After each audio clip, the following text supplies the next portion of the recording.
जय माता दी, नमस्कार। आपके गीतांजलि हर्बल यूट्यूब चैनल में आप लोगों का हम स्वागत करते हैं। आज उड़द पर, साबुत उड़द पर, आयुर्वेद में भी उड़द एक औषधि होता है।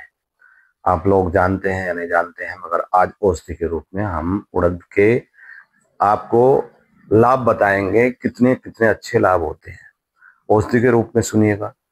किसी को अल्सर हो गया तो साबुत उड़द को पीसेगा, पीस करके उसको, उसका हल्का सा उस लेपन को गर्म कीजिएगा। गर्म करने के बाद में उस लेपन को पूरे पेट पर लेप कर दीजिएगा। अंदर से जख्म में आराम मिलेगा।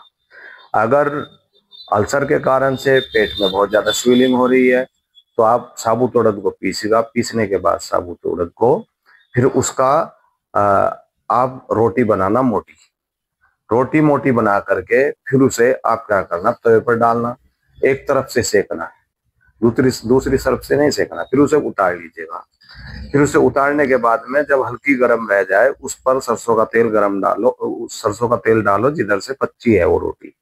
फिर उसे कच्ची की तरफ से जिधर से तेल लगा उसे आप पेट पर बांध दीजिएगा। आप उसे बांधेगा, सुबह तक जितनी भी पेट की सूजन है ईश्वर की कृपा से बिल्कुल गायब हो जाएगी। ये हमारा एक पर नहीं, कई हजार नहीं, लाखों पर आजमाया हुआ फार्मूला है। आप इसे करके देखेगा, पेट की जितनी भी सूजन है सब खत्म हो जाएगी।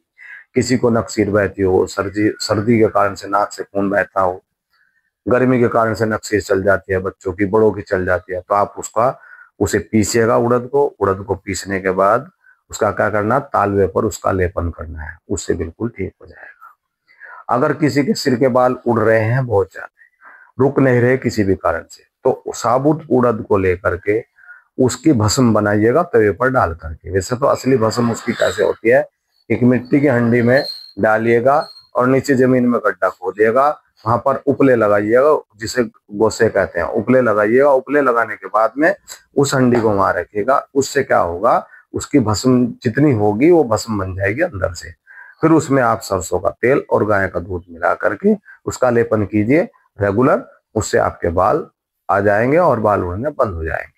स्पर्म काउंट, वीर्य पतला हो, वीर्य के अंदर शुक्राणु पावर नहीं बन पा रही है, तो आपको क्या करना है, उड़द की दाल लेकर के उसे दूध में पकाना है गाय के।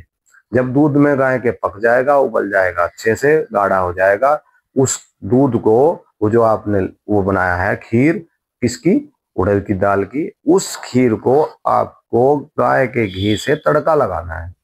फिर उसमें छोंक लगा करके उसे पकाना है थोड़ी देर, 5-7 मिनट। जब पक जाएगा उसके बाद में उसे आप रेगुलर सुबह और शाम 50-50 ग्राम आप लोगों को खाना है। ठीक है। किसी कारण से आप उसे नहीं बना सकते, साथ में इसे भी एनर्जी पावर कैप्सूल ले सकते हैं। इसमें से भी कंटेंट्स पड़े हुए हैं। भी स्पर्म काउंट बढ़ाता है, वीर्य को ताकत देता है। आपने देखा है कि वात रोग के कारण से बहुत लोगों को सिर में दर्द होता है बार बार। 50 ग्राम उड़द ले लीजिएगा और 100 ग्राम दूध ले लीजिएगा। उसे पका करके जब वो अच्छे से पक जाए, पकने के बाद में उसमें जब खाएं, उसमें 1-2 चम्मच देसी घी गाय का डाल करके उसे खाना चाहिए। उससे जो वात रोग के कारण से सर में दर्द हो रहा है वो हमेशा के लिए ठीक हो जाता है। बुखार जिसको बार बार चढ़ रहा है, साबुत उड़द को पीसेगा और उन्हें उबालिएगा। पीसने के बाद फिर उसका कपड़ छान करके उससे उसमें शहद मिला करके उसका जूस पीना है। उससे क्या होगा, आपको कितना भी पुराना बुखार हो ईश्वर की कृपा से बिल्कुल ठीक हो जाएगा। हमारे चैनल को सब्सक्राइब कीजिएगा। धन्यवाद। जय माता दी।